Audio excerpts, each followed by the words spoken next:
Olá, minha gente, estamos aqui de volta com o nosso podcast Bethesda Cast. E antes da gente começar, a gente quer pedir que você se inscreva no nosso canal de YouTube da Igreja Bethesda, nossa página no Instagram e também no Facebook. E você nos ajuda, nos procura no Spotify e você nos ajuda também a divulgar. Esse Bethesda Cast vai acontecer com muita gente boa, que nós queremos trazer assuntos pertinentes à atualidade e também um misto de teologia, de sociologia. E eu queria passar a palavra para o Ricardo para apresentar o nosso querido convidado de hoje, que vai ser bombástico.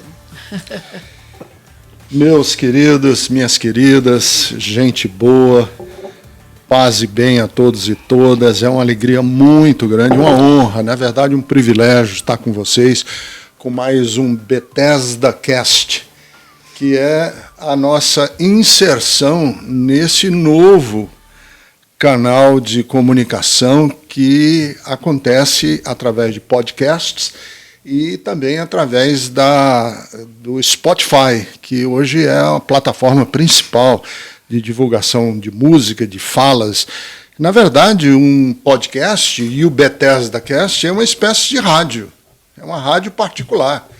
É uma rádio nossa, que nós estamos aqui para poder chegar até você na hora que você quiser, no momento que você estiver mais disposto e no lugar onde você estiver. Você pode estar no ônibus, no hospital, pode estar até na prisão, na penitenciária, em casa, você pode estar correndo e nos ouvindo, e para nós é um privilégio muito grande chegar a todos e todas em diversas circunstâncias. E a gente esqueceu uma coisa, de dizer o nosso nome, porque quem estiver ouvindo não vai...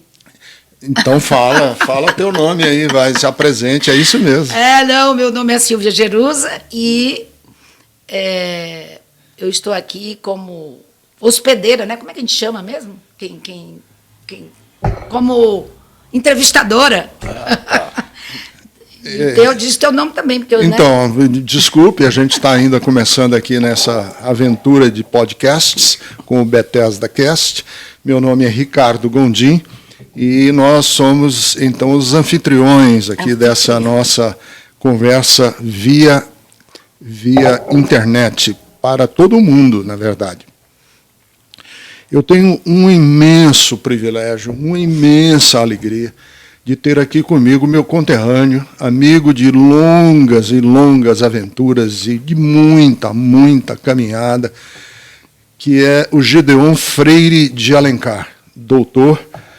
Ele é um brilhante pensador, ele é um provocador, ele é um pesquisador, e considerado hoje a maior autoridade no pentecostalismo clássico brasileiro, principalmente na pesquisa sobre as origens da Assembleia de Deus no Brasil, principalmente no Brasil. Gideon é um amigo nosso, é um irmão querido que eu tenho, que eu considero muito, por tudo que ele representou e representa na minha vida particular e da Jerusa também, da Silvia Jerusa, que está aqui do lado. O Gideon é um homem que se superou ao longo da sua história, e é muito bom ter você aqui, Gideon. Uma alegria muito grande. Seja bem-vindo ao nosso Bethesda Cast. Sua casa, isso aqui é sua casa, né? Pois é, são algumas décadas já de história, né? Gente, vou começar uma provocação. Eu era adolescente, vocês já eram... Deixa de conversa. Lá em Fortaleza eu era adolescente, você já era pregador famoso, a Jerusa já era pastora. Tu era jovem, adolescente não, mas eu me lembro, Gideon, tu provocava, se eu não me engano, era o jornalzinho da Assembleia de Deus. Tinha o jornal da Assembleia de Deus. Final da década de 80, eu fazia o jornal lá da Umadesce, lá no Tempo Central. Eu me lembro das confusões. Muito bom ter você aqui com a gente. Já foram algumas décadas de história. Ontem eu estava na coinonia, no grupo de coinonia da Bethesda, E o Fábio, mas tinha muita gente nova na coinonia, né? Algumas pessoas não conhecem, mas o Gedeon é prata da casa. Eu falei, gente, já se for mais de 30 anos de Bethesda, né? Porque eu já estou com 22 anos morando aqui em São Paulo e eu já era da Bethesda há muitos anos. Lá em Fortaleza, né?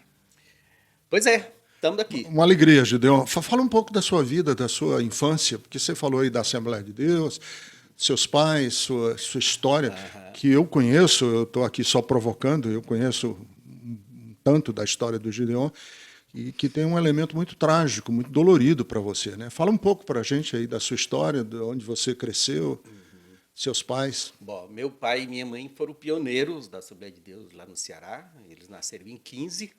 A Assembleia de Deus começou em 14, né? O primeiro.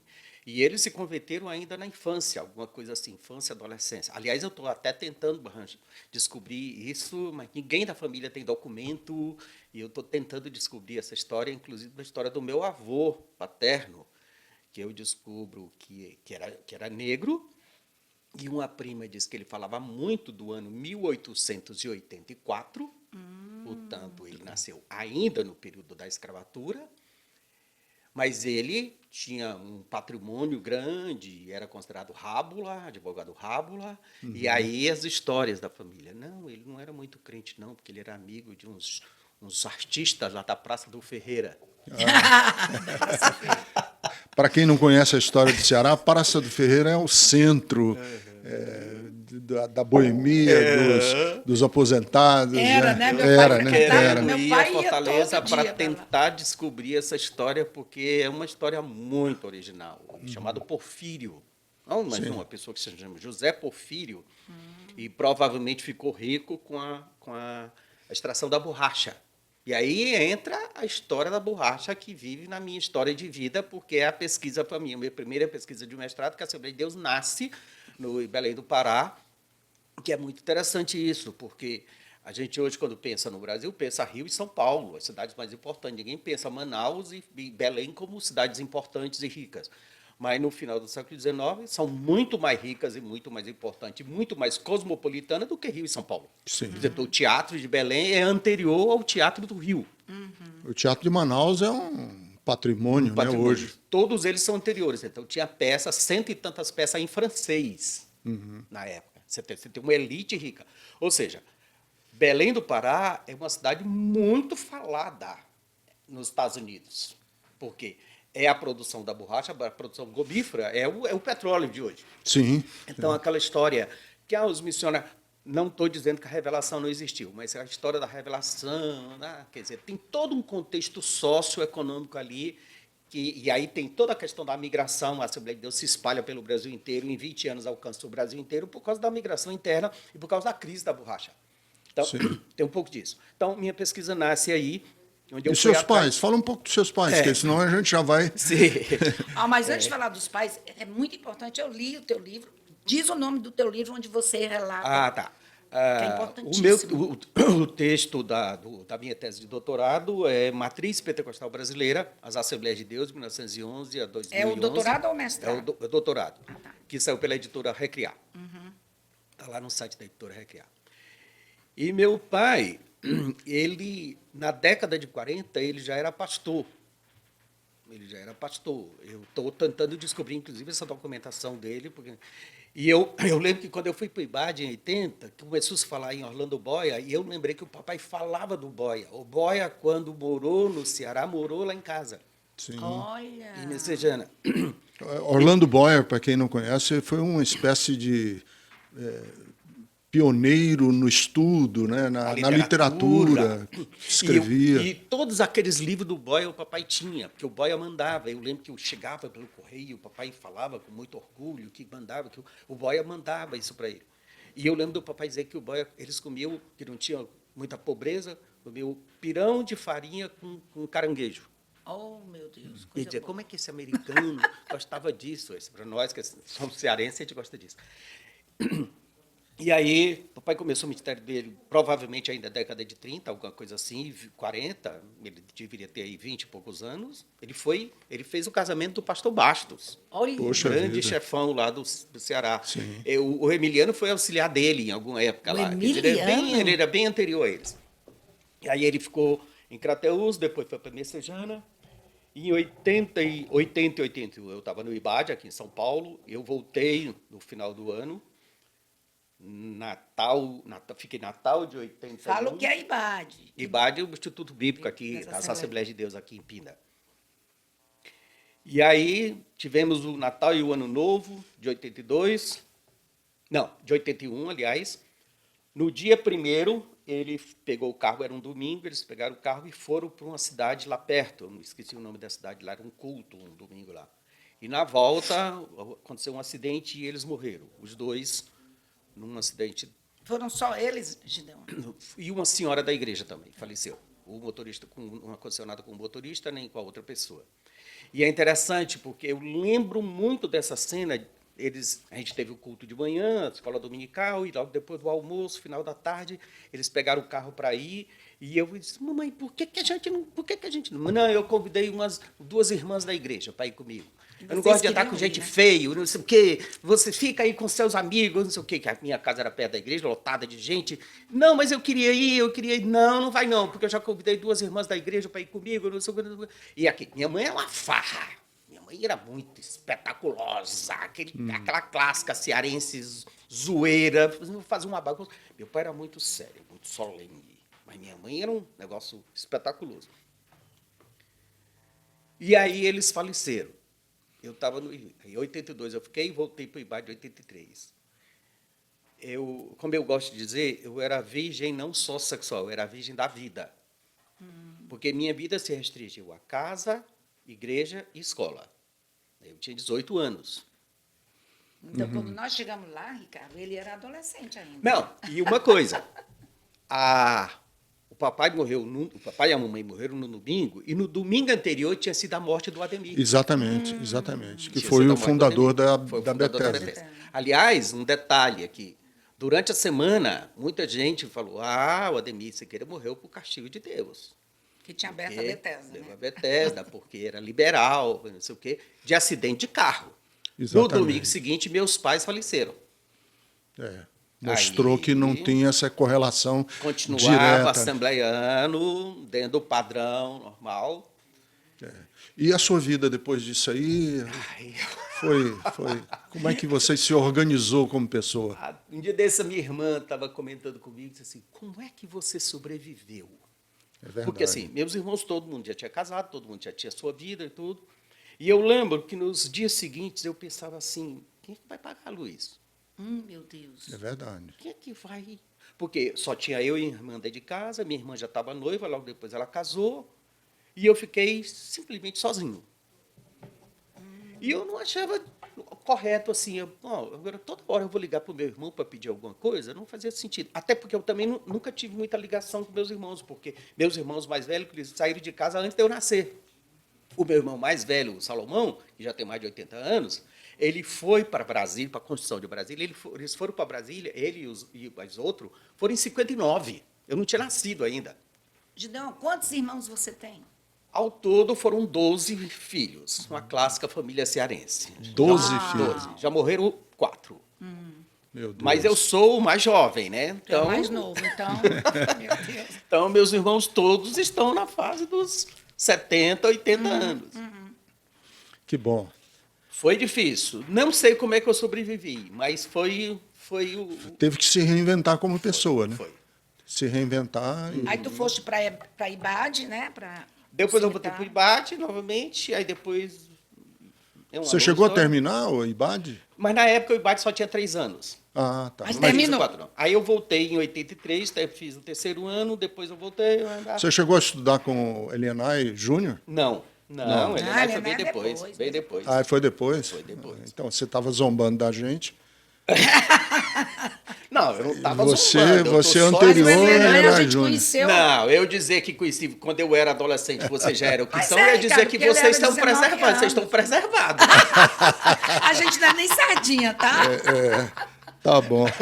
Ó, Estão pessoal, conservados. pessoal- Mas, Rick, aí a história dele... Tu quer contar quando tu saíste da Assembleia e foi para Bethesda? Não, assim, desde de adolescente, eu lembro do Ademir, né? O Ademir pregando, no final da Ademir década de 70, ele já era muito conhecido, Oh. já acompanhava.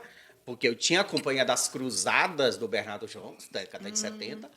Então, em 82, quando vocês chegaram logo depois da morte do Ademir, no primeiro ano, eu fui algumas vezes assistir culto lá, ali na Pontes Vieira. Na Pontes Vieira, Avenida Pontes Vieira, escola dominical, sei lá dentro, e a Jerusa do lado Eu na lá do lado de calçada, cá, então você era com meu jovens e aluno. adolescentes. Eu fui seu aluno de escola dominical. Ai, meu Deus do lá céu. em 82. Tá vendo? Você é o que é, que você foi meu aluno de escola dominical, adolescente.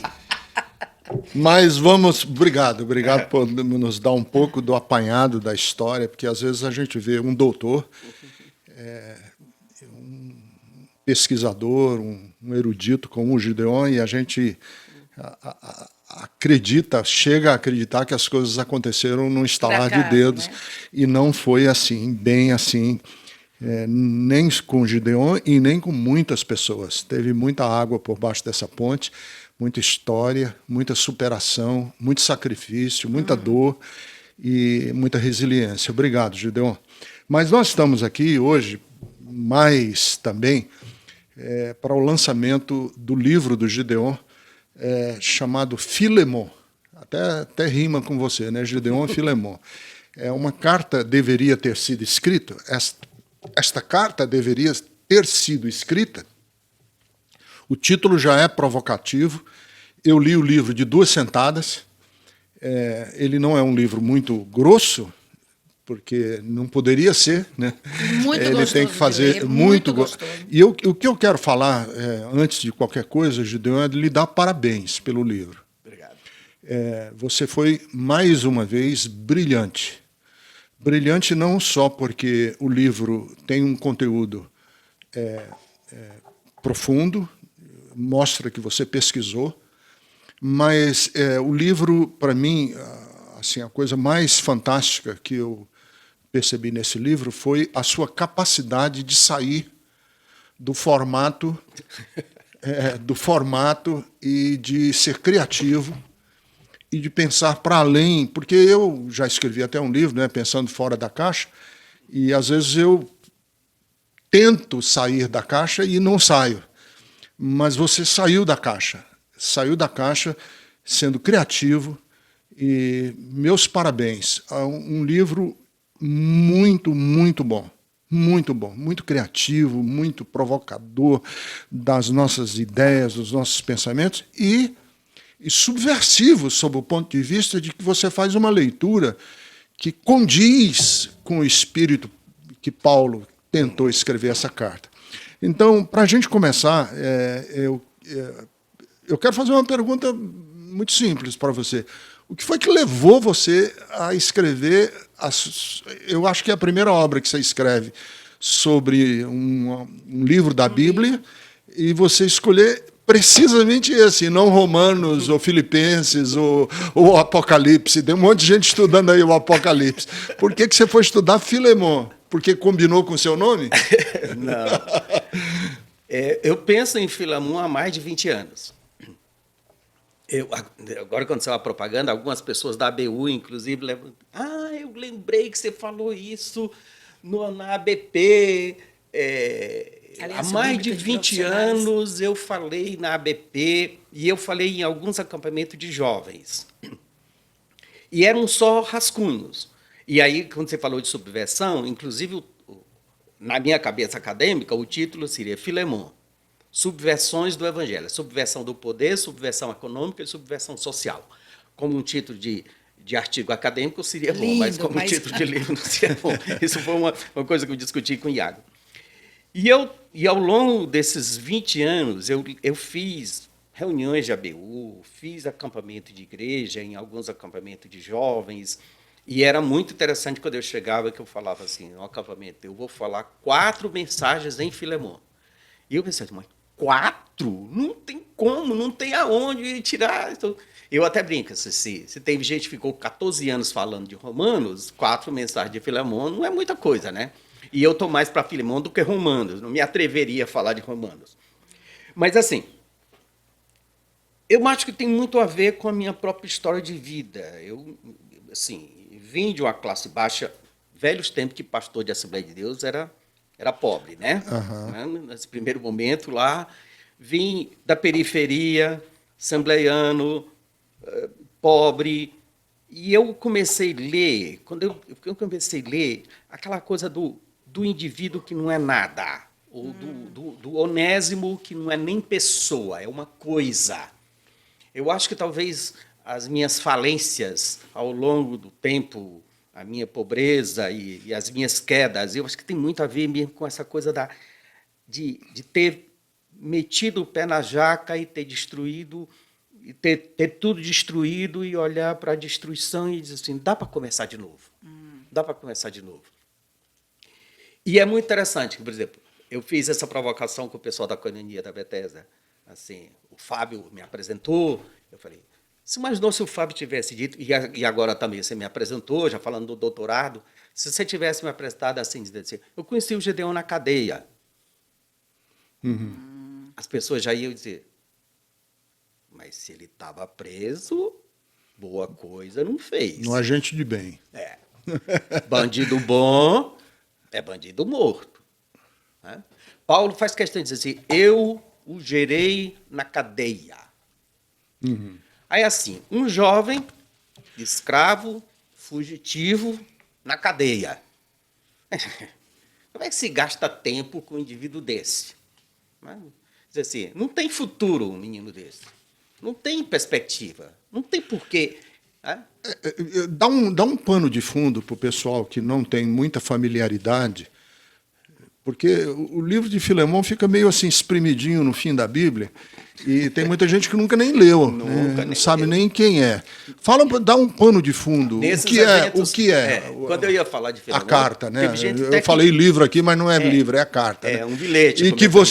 E você até provocou no livro, que eu achei fantástico, dizer que a gente não pode nem chamar a epístola a Filemão de carta, porque, na verdade, é um bilhete, né? É um bilhete. Por quê? De verdade, a carta que importa mesmo é a carta aos Colossenses. Paulo está escrevendo uma carta para os Colossenses, que Títico vai levar Colossenses e Laodiceia, né? Porque na carta ele avisa que também está mandando uma carta para Laodiceia. Que, aliás, a carta de Laodiceia se perdeu. A Bíblia diz, né? Interessante isso. E aí é uma das complicações do cano. Mas... Depois não vamos falar sobre o que é esse tal do cano. E aí ele escreve uma carta para a igreja de Colossenses, e aí aproveita o embalo, que aí tem que lembrar uma coisa, carta nesse momento não é como um zap, um e-mail que você senta no computador, escreve ali em 1 minuto, escreve um texto e o computador leva. Carta aqui é um pergaminho que leva muito tempo. Se ele estava preso em Roma ou em Éfeso ou Cesareia, vai depender de transporte humano ou animal. Tinta, né? Tinta. É um apóstolo que está preso, não é um dos apóstolos atuais milionários, é um apóstolo pobre, pergaminho é caro, ele tem dificuldade de escrever, por isso que ele tem o Técio que escreve para ele, e ele faz questão de dizer que escreveu do próprio punho. Então, assim... E quando escreve do próprio punho, Paulo diz, escrevi com grandes letras. Com né? grandes letras. Ou seja, é caro, é difícil, é complicado, a logística de enviar isso é muito complexa e difícil para um assunto que não tem importância. Para resolver uma questão de uma pessoa que não existe. De uma pessoa que abandonou e que estragou a vida mais de uma vez e que não tem nenhuma significação, porque, afinal de contas, porque quando a gente lê o texto, ele está falando de Onésimo. Então, a gente já pensa numa pessoa, a gente já pensa num indivíduo que tem nome, que tem CPF, que tem identidade. Não, o nome dele é um adjetivo de escravo, que quer dizer o útil. E aí Paulo faz o jogo de palavra. Ele que era útil, deixou de ser inútil, ele faz aquele jogo de palavra que em português perde muito essa perspectiva, mas Paulo está dizendo assim, esse Onésimo, que era Onésimo para você e que deixou de ser Onésimo... Que coisa, né?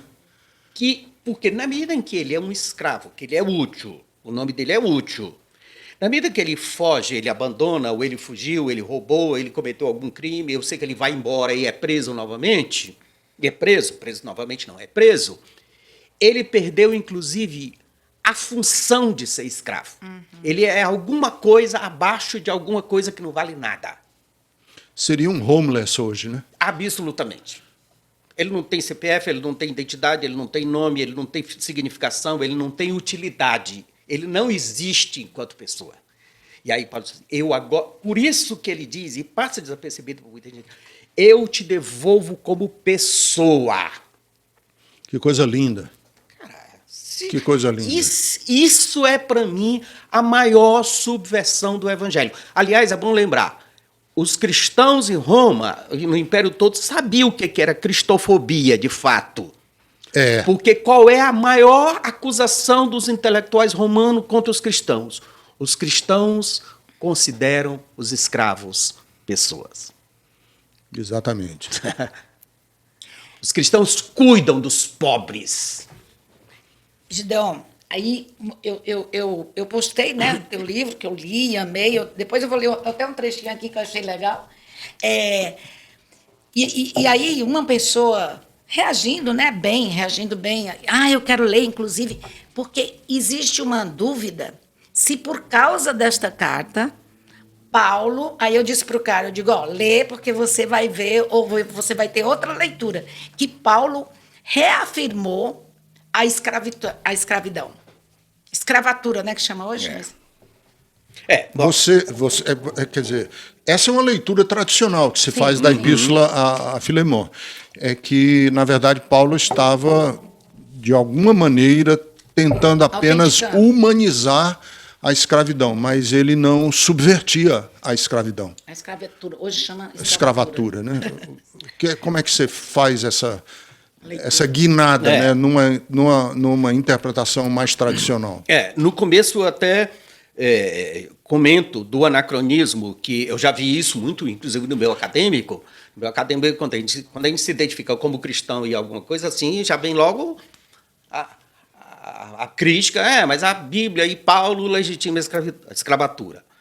Anacronismos à parte, tem que lembrar que são... E aí eu coloco bem claro no texto.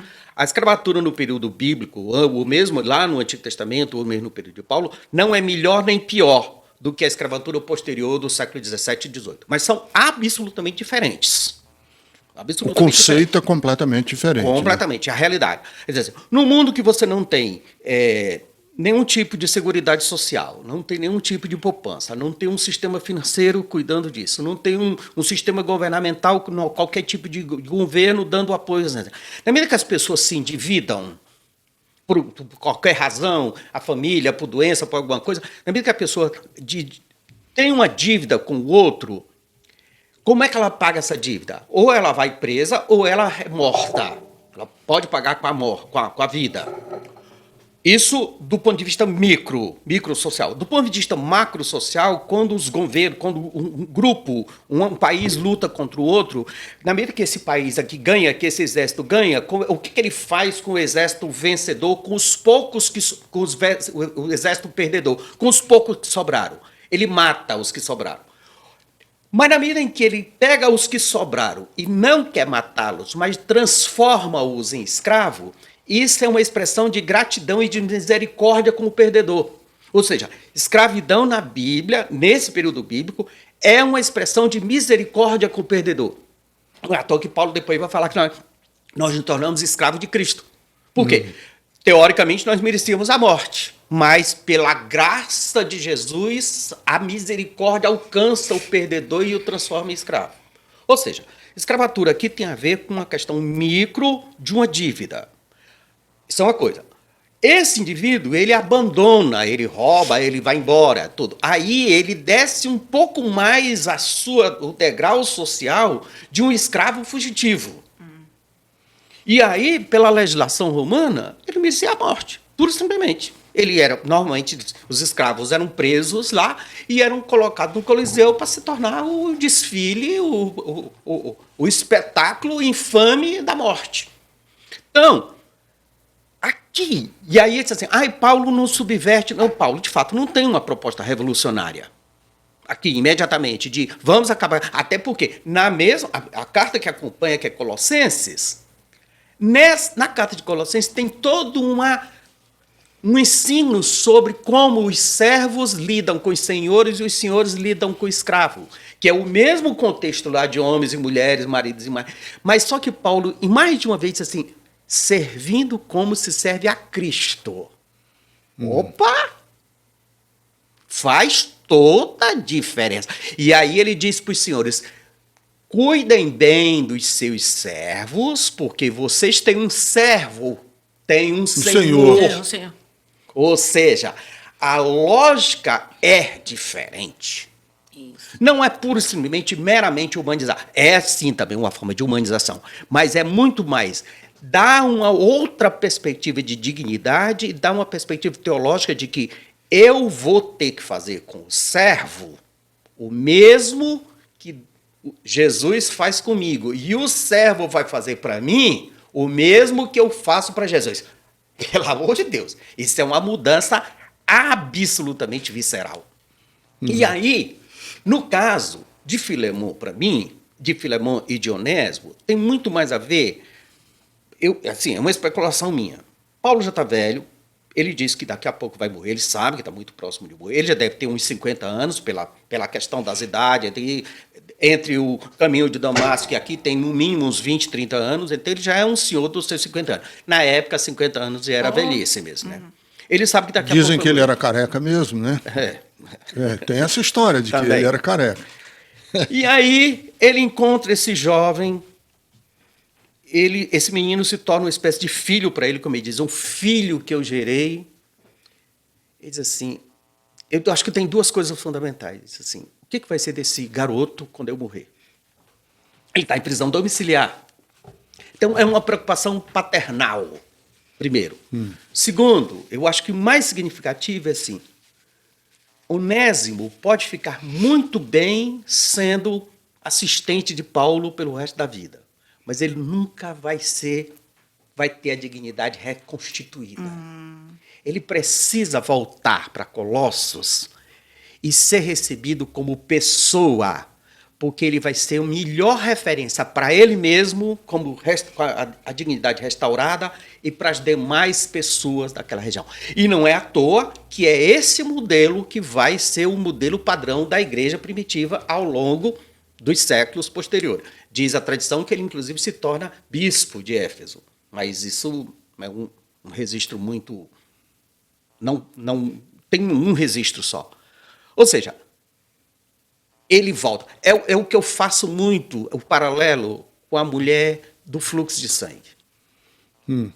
Ela tem tanta certeza da sua insignificância, da sua invisibilidade, que ela toca em Jesus acreditando que ninguém ia ver, nem o próprio Jesus. Exatamente. E aí Jesus diz assim, quem me tocou? Quer dizer, Jesus é capaz de curá-la, mas não é capaz de saber quem ela é. Por que Jesus pede que ela fale? Ela nunca falou, ela não tem dignidade, ela não tem voz, ela não tem vez. O texto diz que ela é uma mulher, que ela é doente, que ela gastou tudo que ela tinha. Ela é pobre, mulher, doente, imunda. Ademais, se ela foi curada, ela jamais vai poder falar para alguém da forma como ela foi curada. Porque ela é imunda, solteira, tocando num homem solteiro. Né? É tanto que os discípulos dizem assim, Jesus... Todo mundo está te Todo tocando. mundo toca. É que a gente pensa em Jesus Então, a multidão... assim, em cima de um púlpito, com um microfone, com umas luzes, não sei o quê. Jesus é arroz de festa, Jesus é povão, tá lá junto com a patuleia, conversando, conversa com criança, conversa com leproso, pega em cego, não sei o quê. Jesus é absolutamente comum, uma pessoa absolutamente comum na época. Mas ele arma um palco para ela subir e falar. Porque cura física ela já tinha. Mas cura da dignidade, ela não tinha. Tem que ser pública, né? Tem que ser pública. Precisa legitimar essa dignidade dela. Paulo devolve Onésimo para legitimar a sua dignidade diante da comunidade. E aí não é à toa que ele fala também no livro de Colossenses que está mandando ele de volta. Sim. Porque os comentaristas dizem, é uma carta desimportante, tanto que algumas pessoas... Então, era sobre isso que eu ia falar, eu queria tocar nesse assunto, da controvérsia que houve sempre, ao longo, né, de séculos, sempre que eu digo é ao longo de muitos séculos, sobre a pertinência desse bilhete que Paulo escreveu a Filemão a respeito de Onésimo, fazer ou não parte da Bíblia. Pelo tamanho da carta, porque tem outros textos na Bíblia que são também curtinhos. Também curtinhos. Pela extensão ou pela relevância? Qual foi a controvérsia? Antes disso, o Gideon mencionou anacronismos, e a gente queria, porque a gente não sabe onde esse podcast vai parar, né? E tem muita gente que não sabe o que é anacronismo. Então, se pudesse dar uma... Isso. De forma assim, bem simplória, pegar uma realidade histórica aqui e analisar com uma realidade histórica aqui. Elas podem ser comparadas, mas elas não podem ser absolutamente estabelecidas como iguais. Tá? Por exemplo, quando você fala de... A discutir o processo jurídico atual. Assim, os modelos... fez uma viagem, sim, mas como é que essa viagem hoje foi... os processos de comunicação. Comunicação sempre houve na história da humanidade, mas como é que era a comunicação? Como é que era esse processo? Por exemplo, o envio dessa carta é um pergaminho que vai no lombo de animal, nome de pessoa, ou tração animal, ou tração humana, levava muito tempo. E quando a gente bem fala de carta, as pessoas pensam num pedaço de papel que apenas você escreve ou um e-mail. Não, carta aqui é um pergaminho. Então, assim, as questões históricas, elas podem ser comparadas, mas elas não podem, hipótese nenhuma, ser absolutamente comparadas de forma igual. São realidades históricas absolutamente distintas. Quer dizer, nós não podemos pegar uma realidade, só para entender bem, nós não podemos pegar uma realidade social, cultural, do século XXI e fazer uma crítica a Paulo, que viveu no século IV, ou no século II, ou no século III. Porque a realidade do século III é completamente diferente da realidade do século XXI. Sim. Então, seria até injusto, desonesto com ele, Paulo, tentar que ele tivesse a cabeça que eu tenho hoje, com os argumentos científicos e com as descobertas. Com as descobertas que foram feitas hoje. Que é a crítica que eu faço tanto ao feminismo quanto aos defensores, aos machistas defensores do pretenso machismo de Paulo ou de um pretenso feminismo. A realidade da época era aquela lá. Né? Quer dizer, ele podia ser um homem à frente do seu tempo, mas não tanto. Né? Sim. Aí, assim... O mesmo Paulo que fala algumas coisas teoricamente machistas, ele fala em diferentes momentos, 14 vezes ele cita mulheres e usa o mesmo adjetivo que ele usa para Timóteo, cooperador. Ele chama as mulheres de cooperadora. Aí assim, vou aproveitar e fazer. Uma vez, em sala de aula, uma pessoa me disse assim, não, mas eu sou muito bíblico, a minha igreja é muito bíblica, a minha igreja não aceita presbíteras mulheres, porque na Bíblia só tem presbíteros homens.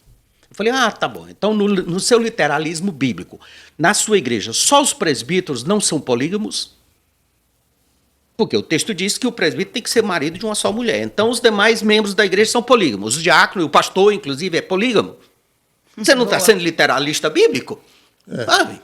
Se é para ser literal bíblico, então só o presbítero é exigido que não seja polígamo. Mesmo que seja literal, quando Paulo menciona muitas mulheres colaboradoras. E uma delas, ele diz, a diaconisa Febe. Sim, né? E Júnia. Júnia não é apóstolo, é apóstola. É apóstola, exatamente. Sabe? Então... E Áfia. Nós vamos já falar dela, mas fala dessa... Voltar da história do cano. Não é... Aqui é a impressão minha, não tive revelação de Deus para ver isso, mas é uma questão óbvia da história. Não foi por causa do tamanho. Foi porque essa igreja, na medida que ela vai ascendendo socialmente, inclusive aqui em Roma, uma coisa no primeiro momento era pegar a Dona Maria, o filho da Dona Maria, e jogar para os leões comerem. Na medida que vai começando gente da elite e da nobreza romana se converter, você não pega a princesa, a filha do rei, a prima do cunhado do César e joga para o leão comer. Eita, olha aí, tá vendo? Foi processo de ascensão social. Na medida que essa igreja vai tendo processo de ascensão social, vai incomodando. Eu até brinco aqui, que eu fiz no primeiro capítulo, eu fiz uma especulação literária de Paulo pensando, de Onésimo pensando e Filemão pensando. Eu coloco assim, essa história de Onésimo voltar como pessoa, como é que vai ficar o sistema econômico da cidade? Isso vai mexer. E os donos de escravos na igreja? Porque tem donos de escravo na igreja. O próprio Filemão é dono de escravo. Exatamente. Então, assim, isso vai mexer com a estrutura. Então, é esse processo de dignificação de gente que não significa nada nessa sociedade, dentro da igreja primitiva, vai incomodar daqui a pouco uma elite que vai se converter e que não quer dar espaço para essa ralé, para essa patuleia lá. E aí você tem gente, comentaristas de hoje, que dizem assim, não, é um texto muito pequeno, é um texto pessoal que só interessa a quem escreve e a quem recebe, e tem um autor que diz assim, é indiretamente ético. Que raio é esse de indiretamente ético? Aí diz assim, se é uma carta pessoal, significa, por que Paulo fala dos amigos, Timóteo, e por que ele diz? É para você, Filemon, para Arquipo, para Áfia e para a igreja que se congrega na sua casa. Por que ele faz questão de dar publicidade? E aí, por vias de dúvida, na hipótese de Filemon receber esse pergaminho e esconder, ele fala para Colossos, na carta de Colossenses, que ele está mandando essa carta. Entendi. Muito Tá bom, muito é bom. estratégico. Eu queria ler um pedacinho, porque eu achei, quando eu li esse livro de Deon, eu me lembrei tanto de um monte de gente que faz quase 31 anos que eu saí de Fortaleza, então muitas das gírias não estão mais no meu linguajar, né? Mas eu ria, foi muito gostoso. Eu vou ler bem pouquinho, tá? Ótimo, lê um textinho aí pra gente. Mas quando Desabafo de Onésimo, olha que livro, eu fiquei muito empolgada lendo esse livro. Desabafo de Onésimo com Humano. Achei um barato. Eu imaginei como se ele fosse um humano da periferia. Humano da periferia. Ele, abençoado, você não imagina um rebuliço de hoje, isso é muito cearense. Tá ligado, apóstolo Paulo, o vaso? Isso é muito Assembleia de Deus. Desemboca o vaso. Aquele cara que eu trampo com ele, falei dele para você, muitas vezes demorou. Se liga no céu, lembrou? Ligou? Sim. Aquele canela de fogo que se tornou um pai para mim é benção, varão. Tá ligado? Vai vendo que manto santo. Ele escreveu uma carta, mano, para Filemon, a meu respeito, tá ligado? Filemon, você nem sabe quem é. Pois não falo disso para ninguém. Eu era cavalo do cão e escravo do Egito na casa do homem. Tipo, dava um trampo na goma dele em Colossos. Aqui, Gideon, aí vai, né? Mas o que eu quero dizer é o seguinte, depois eu pensei, o Gideon devia ter escrito um glossário, porque... Não, mas é muita gíria da periferia vão saber. Mas será que os manos daqui de São Paulo vão entender? Quer dizer, sim. O Onésimo é humano, né? É humano. Mano. Muito bom. Ser louco, parceiro. Jesus amado. E aí, isso vai ser benção ou maldição? É prova ou benção? É Jesus cidência, varão. Sei não. Eita, Deus. E aí vai. Mas, gente, eu amei. Essa parte aí, o mérito, eu escrevi, eu tive essa ideia. Eu escrevi a primeira versão, mas o mérito final é do Lucas Medrado, porque foi ele que deu a redação final. Aí olha, e tem mais. Aí depois tem o que ficar.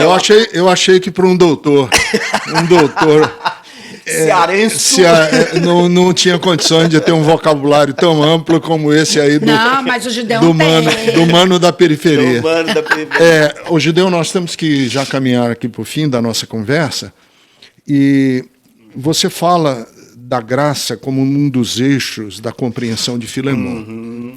Graça também foi e é um dos alicerces da teologia paulina. Como bilhete, né, eu não vou nem chamar de epístola, como bilhete a Filemon, pode nos ajudar a fazer frente a esse evangelho que se propaga aqui no Brasil, na América Latina, mas no Brasil todo, que é um evangelho meritocrático. Você poderia nos falar um pouco sobre isso? Eu gosto muito de lembrar a história assim. Paulo, capítulo 8 ali, está perseguindo, e o texto diz que por causa da perseguição, a igreja se espalhou, porque ele vem assolando a igreja. E aí eu até falo no final assim, você imaginou se você fosse membro da igreja de Antioquia e chega no culto e você é parente de Estevão, ou mesmo que não fosse parente, tivesse visto a morte de Estevão. Depois de quase 20 anos, você chega no culto e encontra quem no culto? O cara que matou Estevão. Tá?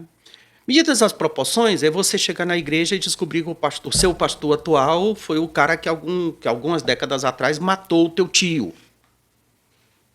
Ah, então, assim, se existir alguém que sabe o que é meter o pé na jaca e ser resgatado depois, é Paulo. Paulo sabe o que é, quando ele fala em Romano, onde abundou o pecado, superabundou a graça.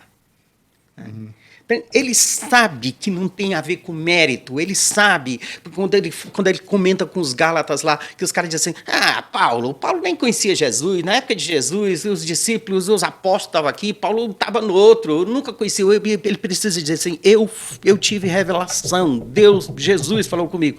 Então, assim, ele sabe o que é ser desacreditado.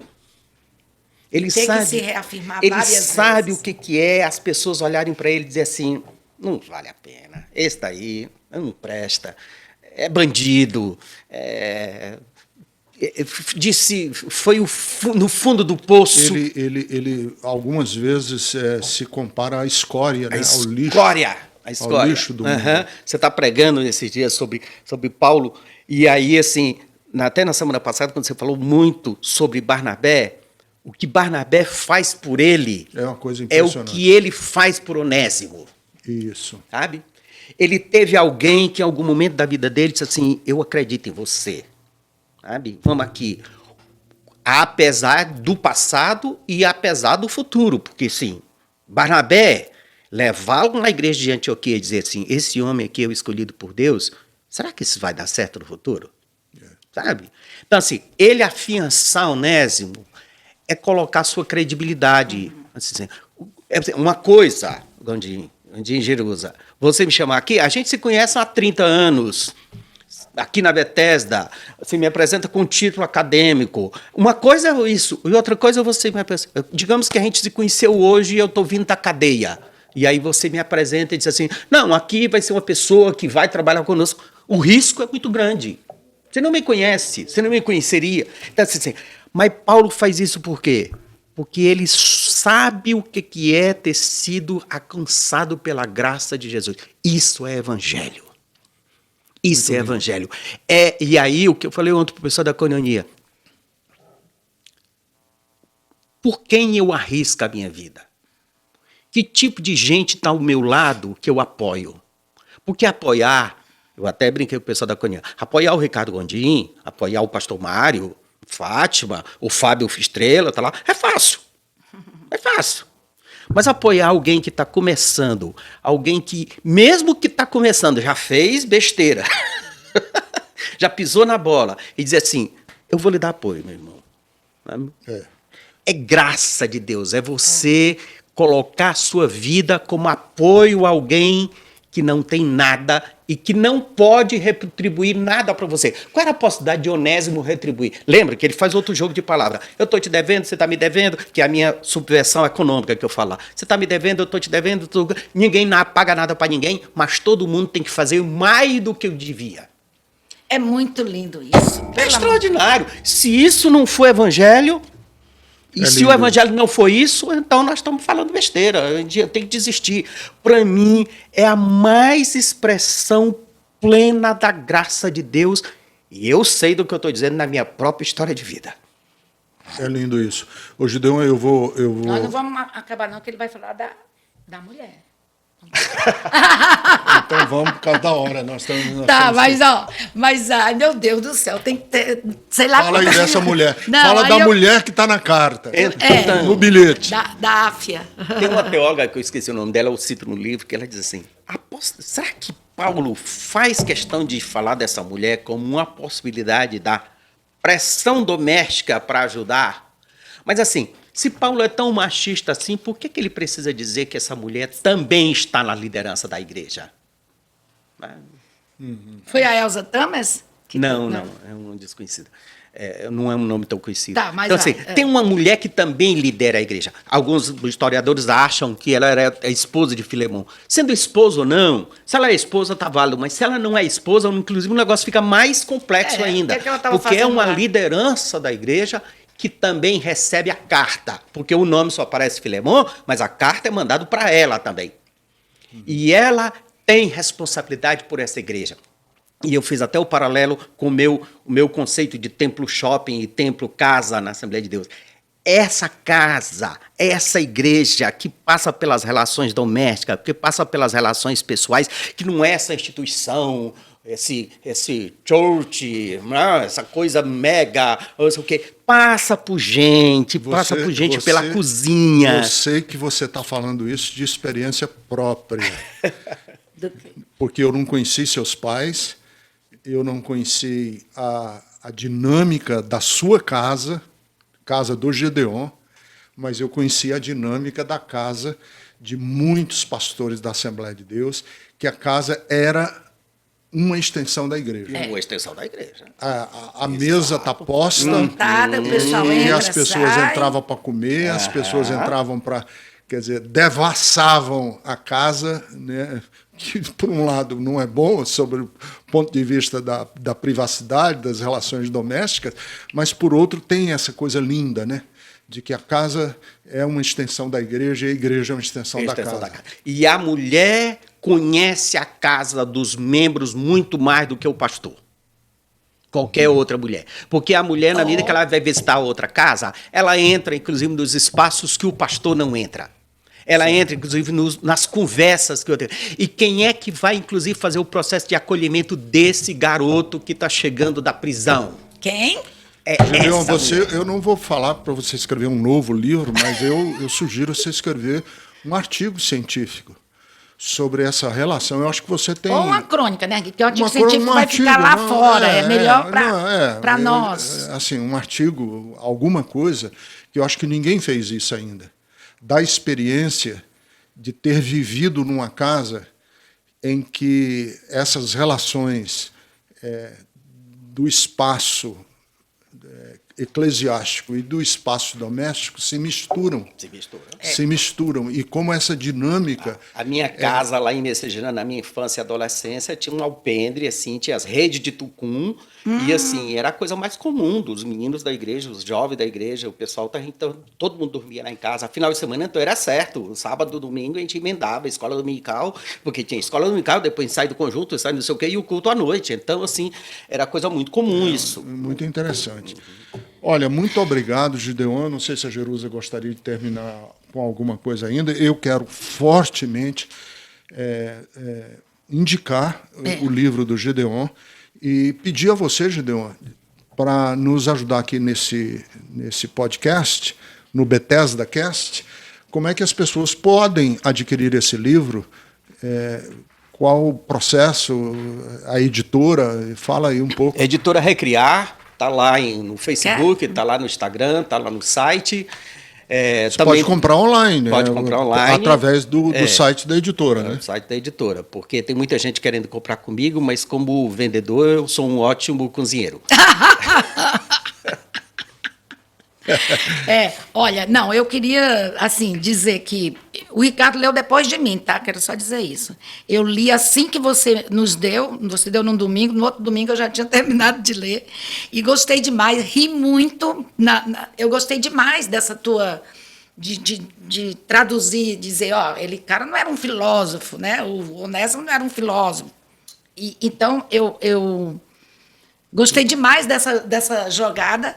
E eu quero recomendar mesmo que as pessoas leiam, porque às vezes a pessoa olha e diz assim, carta ao livro de Romanos, eu não sou teólogo, eu não quero ler, mas esse livro é diferente. Tá simples, tá pequeno. Assim, e ele traz pra gente, né? Ficou mais de 100 páginas, que foi outra coisa que quando eu vi que estava grande demais, eu fui tirando algumas coisas, porque o texto é meia página. E eu escrevi. Não, eu amei. Mas achei muito lindo. Alguém me perguntou qual o capítulo que faltou. Faltou um capítulo sobre Barnabé e Paulo e Filemão. Paulo e Onésimo. Depois faz expandido. Mas também faltou um capítulo sobre a Áfia, viu? Sobre a sua percepção. O Ricardo, quando ele começou a te dizer, escreve um artigo, eu faria um capítulo a mais na próxima edição. Não, aí dá muita coisa. Mas tem que manter assim pequeno mesmo e deixar as pessoas viajarem curiosas e elas mesmas muito pesquisarem. Muito Parabéns, obrigado. Muito obrigado por você estar conosco aqui no Bethesda Cast. Eu sugiro que todas as pessoas que ainda não leram, leiam Urgentemente. Filemon, esta carta deveria ter sido escrita? E eu respondo, sim. Eu também acho. Peremptoriamente, Ela foi escrita, decisivamente, ela sim. foi esquecida propositalmente. Mas ela está sendo resgatada por você e meus parabéns. Muito obrigado. Obrigada. Não esqueçam de nos acompanhar nas diversas redes que a Bethesda tem, nas diversas possibilidades. E divulguem, porque olha... YouTube, podcast, Instagram. A Silvia Jerusa tem um Instagram, Silvinha Jerusa. Eu tenho um Instagram, Ricardo Gondim. E o Gideon tem um Instagram também, Gideon Freire Alencar. Eu acho Gideon que é. F. Alencar. Gedeon F. Alencar. Entrem lá, acompanhem. E eu tenho certeza que vai ser muito enriquecedor para você estar ligado em coisas assim tão ricas como esse livro, Filemon. Esta carta deveria ter sido escrita. Um beijo no coração de todos e de todas. Jerusa. Um beijo, a gente se vê por aqui. Tchau, prazer. Foi muito bom.